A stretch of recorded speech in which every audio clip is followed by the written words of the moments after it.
അഹമ്മദാബാദിൽ നിന്നുള്ള 3 സുഹൃത്തുക്കൾ ഇഷാൻ, ഓമി, ഗോവിന്ദ് മൂവരും ചേർന്നിട്ട് ഒരു ക്രിക്കറ്റ് അക്കാദമി സ്റ്റാർട്ട് ചെയ്യുകയാണ്. കഴിവുള്ള കുട്ടികളെ, പ്രത്യേകിച്ച് അവരുടെ പരിചയത്തിലുള്ള അലി എന്ന് പറയുന്ന വളരെ ടാലന്റഡ് ആയിട്ടുള്ള ഒരു കുട്ടിയെ പഠിപ്പിക്കുക എന്നുള്ളതായിരുന്നു അവരുടെ ലക്ഷ്യം. അങ്ങനെ വലിയ വലിയ സ്വപ്നങ്ങൾ കണ്ട് അവരുടെ ജീവിതവും അവരുടെ സൗഹൃദവുമായിട്ട് അവർ മുന്നോട്ട് പോകുന്നു. ലൈഫിൽ നമ്മൾ എപ്പോഴും പ്രതീക്ഷിക്കുന്ന പോലെ കാര്യങ്ങൾ സംഭവിക്കണമെന്നില്ലല്ലോ. അങ്ങനെ അവരുടെ ലൈഫിലും വലിയ മാറ്റങ്ങളാണ് ഉണ്ടായിട്ടുള്ളത്. 2001 ഉണ്ടായിട്ടുള്ള ഗുജറാത്തിലെ ഭൂകമ്പവും അതേപോലെ രാഷ്ട്രീയത്തിൻ്റെ കടന്നുകയറ്റവും 2002 ക്രൂരമായ കലാപങ്ങളും അവരുടെ സൗഹൃദത്തെയും അവരുടെ സ്വപ്നങ്ങളെയും പ്രതികൂലമായി ബാധിക്കുന്നു.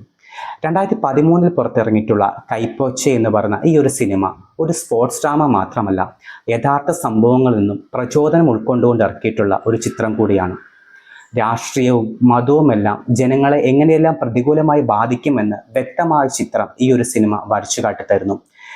ഈ ഒരു സിനിമ നെറ്റ്ഫ്ലിക്സിൽ സ്ട്രീം ചെയ്യുന്നുണ്ട്. കണ്ടിട്ടില്ലാത്ത ആൾ കണ്ടു നോക്കുക.